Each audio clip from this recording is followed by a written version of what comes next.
পরী উড়ে এলো এক জাদুকরী দেশে, যেখানে রঙিন ফুল আর উজ্জ্বল আলো সব জায়গায় ছড়িয়ে আছে। সে দেখল লিলি পুকুরে ছোট ছোট জলপরী নাচছে, আর তাদের কণিকাময় জ্যোতি চারপাশকে আলো করছিল। পরী নিজে মিলে একটি সোনালি পুল বানালো, যা আকাশের রঙকে প্রতিফলিত করছিল। পাখি, খরগোশ এবং জাদুকরী গাছপালা তার বন্ধু হয়ে গেল। তারা সবাই একসাথে আনন্দে খেলে, গান গায় এবং গল্প বলে। পরী প্রতিদিন নতুন কিছু শেখে, নতুন বন্ধু পায় আর জাদুকরী দেশে তার ছোট্ট ছোট্ট অভিযান চালায়।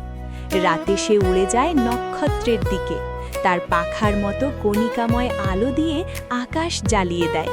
সে জানে প্রতিটি দিন নতুন জাদু আর নতুন গল্পের শুরু, আর এই দেশে প্রতিটি মুহূর্তই বিশেষ।